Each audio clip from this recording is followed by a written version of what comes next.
नमस्कार, सी न्यूज भारत में आप सभी का स्वागत है। यूपी बुलेटिन में इस यूपी बुलेटिन में हम सबसे पहले बात करेंगे अमरोहा की, जहां सोवर्स क्लब अमरोहा के पदाधिकारियों ने अतरासी हसनपुर रोड स्थित बाबा घनश्याम दास जी वृद्धा आश्रम में पहुंचकर 31 से अधिक वृद्धजनों को गर्म कपड़े, कंबल और अन्य आवश्यक सामग्री वितरित की। आप भी देखिए।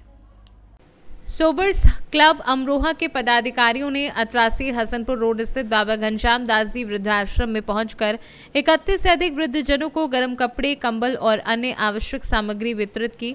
इस दौरान क्लब अध्यक्ष विशाल गोयल ने बताया कि सोवर्स क्लब अमरोहा वर्ष भर सामाजिक कार्य करता रहता है और सभी पदाधिकारी सेवा भाव से यहाँ एकत्रित हुए हैं और उन्होंने अपने 2 से 3 घंटे का समय बुजुर्गों की सेवा में लगाया है। जी, मेरा नाम देवीराम सैनी है और हम दिल्ली के निवासी हैं और ये हमारे पापा का एक सपना था जो कि उन्होंने 2013 में ये 4.5 बीघे ज़मीन ले ली और 2014 में 25 जनवरी में अचानक हमारे पापा गुजर गए।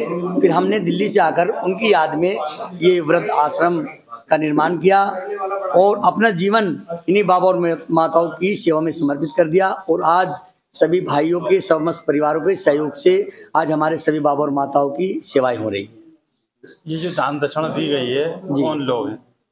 ये हमारे सोवर्स क्लब अमरोहा से सभी पदाधिकारी हैं और हमारे चेयरमैन साहब जी, माननीय श्री कमलेश अग्रवाल जी और सभी पदाधिकारी उपस्थित हुए हैं और सभी बाबा और माताओं के लिए वस्त्र, अन्न और फल और जो वस्त्र हैं, अंडरगारमेंट, और इनके लिए सबसे बड़ी बात यह, इनकी बाबा और माताओं के लिए एक वॉशिंग मशीन की व्यवस्था भी की है जो कि फुल ऑटोमेटिक है। जो हमारे बाबा और माताएं ऐसे हैं जो बिल्कुल बेड पे हैं, जो नित्य क्रिया वस्त्रों में कर देते हैं, वो उनके लिए एक वॉशिंग मशीन की व्यवस्था भी की है। ये आश्रम कहाँ पर है? ये वृद्धाश्रम ग्राम डोमखेड़ा, तहसील हसनपुर, जिला अमरोहा, उत्तर प्रदेश। जी, ये सभी अभी परिवार अमरोहा से आए हैं। आपका परिचय?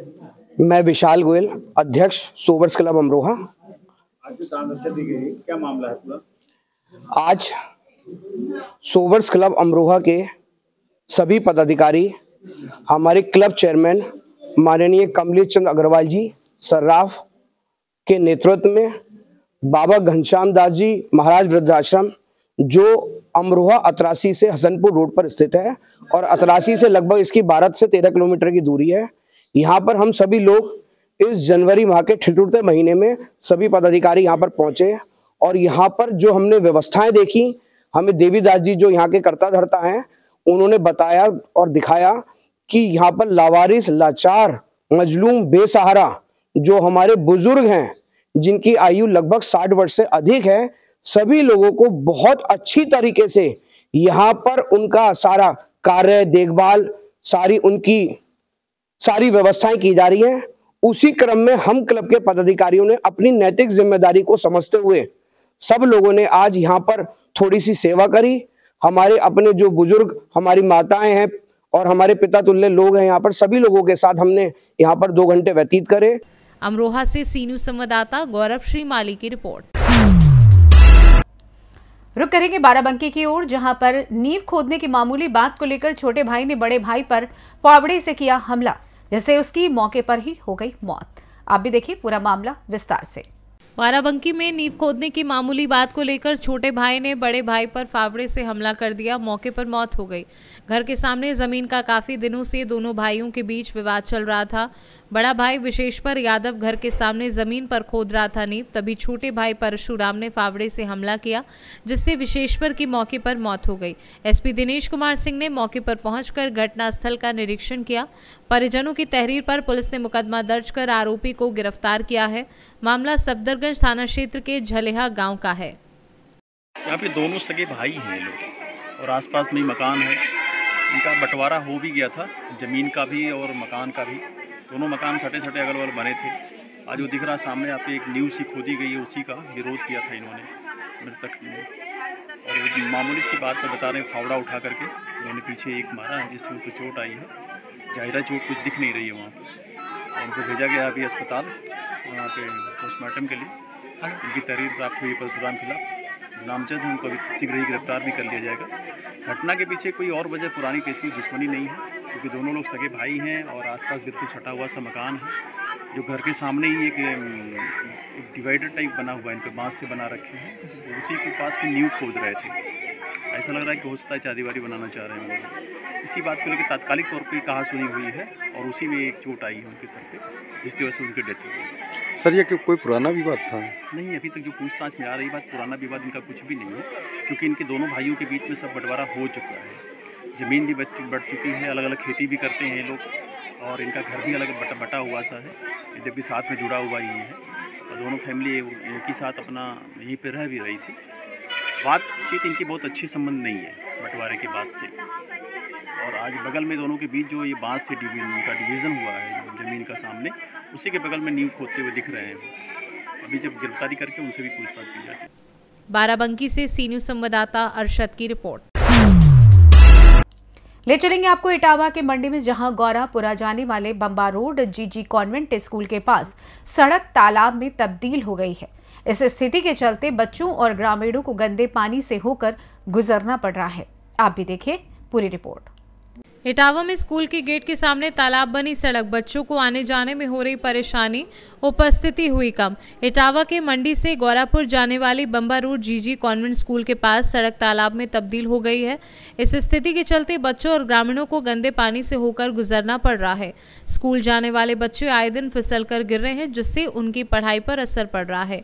शिकायतों के बाद भी कोई समाधान नहीं हुआ है। हमारा नाम अखिलेश कुमार है। क्या समस्या आ रही है? समस्या ये आ रही है, ये बम्बा जो है मंडी के किनारे से जो गया है, इस पे कई एक मोहल्ले इससे जुड़े हुए हैं, परंतु इतनी गंभीर समस्या है कि इस पे 2 विद्यालय हैं। मुझे तो कभी कभी नन्हे मुन्ने बच्चे नौनिहालों को देखता हूँ जब मैं निकलते हुए इस पानी से, तो उन अधिकारियों पे दया आती है जिनको इन मानवीयता के, इनके अंदर मानवीयता विराजमान है भी या नहीं है। मुझे दुख इस चीज़ का होता है। शासन प्रशासन की सरकारें आती रही जाती रही, लेकिन आज भी मुझे कष्ट इस चीज़ का है कि अधिकारियों के बीच मानवता नाम की चीज़ रही है या नहीं रही है, इंसानियत विराजमान है या नहीं, ये सोचने का गंभीर विषय है। इस रोड पर 2 विद्यालय हैं, जिसे एक हम कहें सेंट मारिया जो नन्हे नौनिहाल बच्चों का विद्यालय है, जीजी कॉन्वेंट, और अधिकारी पर डे इसी रोड से गुजरते हैं। उनके पास गाड़ियां हैं, सुविधाएं हैं, परंतु वो उन नौनिहाल बच्चों की तनिक भी परवाह नहीं करते जो उनके सामने निकलते हुए चले जाते हैं। नगर पालिका से कोई शिकायत नहीं की गई? अरे नगर पालिका से पर डे शिकायत की जाती है। छोटे छोटे बच्चे उनके सामने निकलते हैं, चंद छोटे मोटे स्वच्छता के लिए भेज दिए जाते हैं। क्या नाम है आपका? महावीर सिंह फौजी। क्या दिक्कतें आ रही हैं आपको? यहाँ पर देख रहे हो पानी भरा हुआ है, घरों में बदबू आ रही है, मच्छर घुस रहे हैं। कौन सी जगह है ये अड्डा महराव खां। और इससे ज़्यादा तो दिक्कत गांव में भी नहीं है। गांव छोड़ के शहर में आए, लेकिन शहर का कोई मतलब नहीं है, पैदल नहीं निकल पा रहे, बच्चे गिर जा रहे हैं। कल सीढ़ी पलट गई। शिकायत नहीं की इसकी नगर पालिका से? शिकायत तो बहुत दिनों से करते आ रहे हैं, लेकिन इसका पानी आगे बंद है, पुलिया बंद है, पानी कहीं निकास नहीं है। तो अब क्या चाहते हैं आप लोग?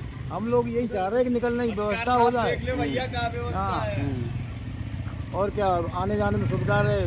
कीचड़ भरा हुआ है, घर में जाते हैं, कपड़े जूते जो है गंदे लेकर के जाते हैं, सब समस्याएं हैं। हमसे याद क्या दिक्कत आ रही है आप लोगों को? सामने दिक्कत आप देखो निकल रहे आप। अब यार लोग सज्जन आए, उनको मोबाइल कर दो, तो हाथ से मछली तरह ढूंढ रहे थे यहाँ में। तो भैया चेयरमैन साहब से अनुरोध है कि इसे बना दिया जाए भाई, बहुत ज़्यादा दिक्कतें आ रही हैं। चेयरमैन साहब से की बात नहीं हुई तुम्हारी? अरे कई बार एप्लीकेशन जा चुकी, कोई सुनवाई नहीं हो रही। साफ सफाई हो जाती, पानी को कोई निस्तारण नहीं है यहाँ पर। इटावा से सी न्यूज़ संवाददाता असित यादव की रिपोर्ट। ले चलेंगे आपको गाजियाबाद, जहां लगातार सर्दी का सितम जारी है, जिसके चलते जिला अस्पताल में लगातार मरीजों की कतारें बढ़ती जा रही हैं। वहीं जिला अस्पताल का स्टाफ लगातार अपनी ड्यूटी से ज्यादा समय जिला अस्पताल में मरीजों के लिए दे रहा है। आप भी देखें। जिला अस्पताल में लगातार मरीजों की कतारें बढ़ती जा रही हैं। अब ऐसे में जिला अस्पताल प्रशासन को इन लंबी लंबी कतारों में लगे मरीज को दुरुस्त करने का भी जिम्मा है। जिला अस्पताल का स्टाफ लगातार अपनी ड्यूटी से ज्यादा समय जिला अस्पताल में मरीजों के लिए दे रहा है। आंकड़ों की बात की जाए तो लगभग 2000 ओपीडी हर दिन की जा रही है। बच्चों और बुजुर्गों की संख्या लगातार बढ़ती जा रही है। बात की जाए बच्चों की संख्या की तो 300 से 350 बच्चे प्रतिदिन अस्पताल में इलाज कराने आ रहे हैं। निमोनिया, जुकाम, खांसी, बुखार के मरीजों की लगातार संख्या बढ़ती जा रही है। इस पर इमरजेंसी में लिए गए मरीज और जिस अस्पताल में भर्ती मरीजों की संख्या कहीं और ज्यादा है। मौसम के बदलाव के बाद ओपीडी में बढ़ोतरी होना और इस पर प्रदूषण का सितम लगातार जारी है। अच्छा, लगातार सर्दी का वेव बढ़ता जा रहा है। कितने मरीज ओपीडी में लगातार आ रहे हैं, किस तरीके से प्रिकॉशन आप अपनी तरफ से लेते हैं? इस समय हमारे हॉस्पिटल में लगभग 2000 पेशेंट की ओपीडी है और उसमें थोड़ा बच्चों की संख्या बढ़ी है, बुजुर्ग लोगों की भी संख्या बढ़ी है। बच्चों की कहें तो लगभग 300-350 पेशेंट हमारे बच्चे आ रहे हैं। निमोनिया टाइप की, फीवर, ये सारी प्रॉब्लम्स हो रही हैं। और हमने हॉस्पिटल में इस समय सारी व्यवस्थाएं कर रखी हैं। हॉस्पिटल के वार्ड्स में पूरे हीटर वगैरह की व्यवस्था प्रॉपर कर रखी है, दवाइयों की भी व्यवस्था है। हमारे डॉक्टर्स भी हैं, सारे 24 आवर नज़र रखे हुए हैं। रैन बसेरा है हमारा, रैन बसेरा भी हमने अटेंडेंट के लिए खुलवा रखा है, जिसमें हीटर वगैरह की प्रॉपर हमने व्यवस्था कर रखी है। सर, जिस तरीके से सर्दी लगातार बढ़ रही है ना, तो बुजुर्गों को और जो युवा है उनके लिए क्या संदेश देना चाहिए, क्योंकि लगातार? जी हाँ, बिल्कुल। बुजुर्ग और बच्चे इस समय ज़्यादा प्रॉब्लम में हैं, तो उनके लिए यही है कि ऐसे मौसम में घर से एक तो कम निकलें, क्योंकि सुबह मॉर्निंग में कुछ लोग घूमने जाते हैं तो वहाँ पे भी प्रॉब्लम होती है। अपने को थोड़ा सा ठंड से बचाव रखें। गाजियाबाद से सी न्यूज़ संवाददाता राजेंद्र चौधरी की रिपोर्ट। बात होगी हमीरपुर के, जहां जिले के सुमेरपुर थाना क्षेत्र में जमीनी विवाद को लेकर 2 सगे भाइयों के बीच गोली चली है। इस खूनी संघर्ष के दौरान गोली लगने से एक मजदूर की मौत हो गई है, जबकि पिता पुत्र गंभीर रूप से घायल हो गए हैं। क्या है पूरा मामला, देखिए इस रिपोर्ट में। हमीरपुर जिले के सुमेरपुर थाना क्षेत्र में जमीनी विवाद को लेकर 2 सगे भाइयों के बीच गोली चल गई। इस खूनी संघर्ष के दौरान गोली लगने से एक मजदूर की मौत हुई है, जबकि पिता पुत्र गंभीर रूप से घायल हुए हैं। घायलों को प्राथमिक उपचार के बाद जिला अस्पताल रेफर किया गया है, जबकि पुलिस ने जांच पड़ताल करते हुए शव को पोस्टमार्टम के लिए भेज दिया है। ये खूनी संघर्ष सुमेरपुर थाना के इट्रा गांव में हुआ। यहाँ राहुल पालीवाल व उसके बेटे आयुष की दूसरे पक्ष आलोक पालीवाल, पुनीत पालीवाल, अजय पालीवाल व संजय पालीवाल की जमीनी बंटवारे को लेकर बुराई चल रही है। आज जब राहुल पालीवाल खेतों में पाइप लगवाकर सिंचाई करवा रहा था, तभी उनके अन्य भाइयों ने खेत से पाइप निकालने का विरोध किया। इस दौरान लाठी डंडे तो चले ही, दोनों पक्ष से गोली भी चली, जिसमें एक गोली राहुल पालीवाल के एक मजदूर साथी फूलचंद्र की लगी, जिससे उसकी मौत हो गई, जबकि राहुल पालीवाल और उसके बेटे आयुष गोली लगने से घायल हुए हैं। अरे हम खेत देखने गए थे सुबह जी, लग रहा था खेत में, घात लगाए बैठे थे, अपना कर दिया अचानक। एक फूल सिंह नाम का खत्म हो चुका लगभग शायद। मेरे बेटे को गोली लगी है, मुझको भी जो भी लगा हो, खून ब्लड निकल रहा है। किन लोगों ने वारदात की है, क्या कैसे? अजय था, संजय था, आलोक था, पुनीत था, इस्लाम था। अजय, संजय, आलोक और लोग थे, लेकिन उनको हम नहीं पहचानते। इनको हाँ, जितने हम उनको पहचानते हैं जी। और भी लोग थे, अन्य लोग भी थे। संख्या अंदाजा कुछ करीब 8-10 लोग थे। थाना सुमेरपुर पर ग्राम इटरा में गोली चलने की सूचना प्राप्त हुई थी। इसका संज्ञान लेते हुए तत्काल पुलिस के द्वारा मौके पर पहुंचकर ज्ञात हुआ कि 2 सगे भाइयों के बीच जमीन के बंटवारे का विवाद चल रहा था। उसी के मध्य घटना हुई है। इस घटना में फूल सिंह प्रजापति उम्र करीबन 40 वर्ष गंभीर रूप से घायल हुए थे। उनको उपचार के लिए CHC सुमेरपुर लाया गया, जहां डॉक्टर के द्वारा उनको मृत घोषित कर दिया गया है। इसमें बाकी 2 लोगों को भी चोटें आई थी, जिनको कि उपचार के बाद डॉक्टर के द्वारा घर भेज दिया गया है। उनकी स्थिति सामान्य है। मौके पर साक्ष्य संकलन की कार्रवाई की जा रही है। डेड बॉडी को भी पंचायतनामा भरवाकर पोस्टमार्टम के लिए भेजा जा रहा है। परिवारजनों के द्वारा जो तहरीर दी गई है उस पर मुकदमा पंजीकृत किया जा रहा है और 2 नामजद अभियुक्तों को पुलिस हिरासत में लेकर पूछताछ भी कर रही है। आगे भी इसमें जो भी साक्ष्य संकलन के आधार पर जो भी कार्रवाई होती है वो क्या नाम भैया? राजू नाम। ये जो घटना हुई आपके सामने हुई है? हाँ जी। क्या हुआ?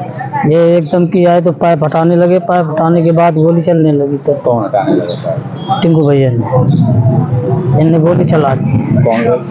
आलोक, टिंकू, वो पुनीत, टिंकू ने, इसने भी फायर किया। अब भागे, गिर गए खेतों में, चोक लगाते फिरते रहे। आप वही मौके में? मौके में तो इनके डंडा लाठी चलने लगी, तो डंडा लाठी पकड़ने लगी। और जो खत्म हुआ है वो कौन है? फूलचंद। वो क्या करता है? वो इनके साथ में रहता है, टिंकू भैया। मजदूर। हाँ। हमीरपुर से सी न्यूज़ संवाददाता जितेंद्र कुमार पंडित की रिपोर्ट। आगे हम बात करेंगे शाहजहांपुर की, जहां जनहित की मांगों को लेकर वार्ड नंबर 30 जलाल नगर बाहर चुंगी के पार्षदपति छंगेलाल राठौर ने एक ज्ञापन नगर आयुक्त डॉक्टर विपिन कुमार मिश्र को आज दिया है। आप भी देखिए। यूपी के शाहजहांपुर में जनहित की मांगों को लेकर वार्ड नंबर 30 जलाल नगर बाहर चुंगी के पार्षदपति छंगेलाल राठौर ने ज्ञापन नगर आयुक्त डॉक्टर विपिन कुमार मिश्रा को आज दिया, जिसमें मांग की गई कि वार्ड नंबर 30 जलाल नगर बाहर चुंगी में 3 गलियों के टेंडर हुए हैं। जिन ठेकेदारों ने टेंडर डाले हैं उन ठेकेदारों को वर्क ऑर्डर भी नगर निगम से मिल चुका है। इसके बावजूद भी अभी तक ठेकेदारों ने कार्य को शुरू नहीं किया है। जिन गलियों के टेंडर हुए हैं उन गलियों के नाम शांतिपुरम कॉलोनी देवी दीन के मकान से शाहबाज नगर रोड तक, साहित्यपुरम कॉलोनी रघुराज सिंह के मकान से मनोज के मकान तक और सैनिक कॉलोनी में भी रोड बनना है, उसका भी टेंडर हो गया है।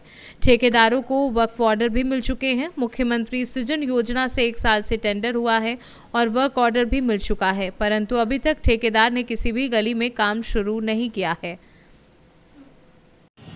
वार्ड नंबर 30 जलाल नगर बाहर चुंगी ये सैनिक कॉलोनी, शांतिपुरम कॉलोनी और गदियाना का मामला है। यहाँ के ठेकेदारों ने अभी तक काम शुरू नहीं किया है कि उनका टेंडर भी हो चुका है और वर्क ऑर्डर भी इन लोगों को मिल चुका है, मगर अभी तक इन्होंने काम नहीं शुरू किया है क्योंकि गलियों में इतना पानी है। मोहल्ले वाले 20-30 लोग मेरे पास डेली आते हैं, डेली फ़ोन आते हैं कि काम शुरू अभी तक नहीं हुआ। मैंने नगर आयुक्त साहब को ज्ञापन दिया है। एक तो विस्तारी क्षेत्र है गदियाना, वार्ड नंबर 30 जलाल नगर बाहर चुंगी, इसमें सफाई कर्मचारी केवल 8 हैं, इसमें बढ़ाए जाएं। और दूसरे नंबर मोस्ट राम श्याम गौटिया में कई खंभे लगा के उन पर LED लाइटें लगाई जाएँ जिससे लोग वहाँ बहुत सुविधा मिल सके। तो कई मुद्दे पर हमने ज्ञापन दिया है। नगर आयुक्त साहब ने आश्वासन दिया है कि जल्दी काम कराएंगे। बनाने वाले जो शासन से मंजूर हो चुका है और अब तक बन नहीं रहा, तो उस पर विशेषतः हमने कहा श्री मनोज और आयुक्त महोदय से भी उन्होंने कहा कि यहाँ जब है तो बनवा दिया जाए हर हालत में। दूसरा उसकी बाउंड्री बाल बना, वहाँ पे बहुत नुकसान होता है और तार के लगना है, वो भी मैंने विषय में कहा है। और पहले भी मैं आयुक्त महोदय को कई बार लिख के दे चुका हूँ, माननीय मंत्री जी ने भी लिख के दिया हुआ, लेकिन इस पर कोई कार्य नहीं हो रहा है। तीसरा वहाँ पर लकड़ी की एक व्यवस्था है, लकड़ी पड़ी लेकिन वो भीग रही है, उस पर ही पहले कई बार लिख के देगा, मंत्री जी ने भी लिख कर दिया हुआ और पुनः मैं इसको बार बार रिमाइंडर दे रहा हूँ, लेकिन इस पर कोई भी काम नहीं हो रहा। इसलिए आयुक्त महोदय से मेरी निवेदन है कि उनको हर हालत में वरिष्ठता के आधार पर कार्य करवाया जाए। आपका राजेश श्याम राठौर बोल। शाहजहांपुर से सी न्यूज़ संवाददाता मोहम्मद शान की रिपोर्ट। फिलहाल इस खास बुलेटिन में बस इतना ही। देश दुनिया की तमाम बड़ी खबरों को जानने के लिए जुड़े रहिए सी न्यूज़ भारत के साथ। हर खबर आपके साथ, आपके हाथ।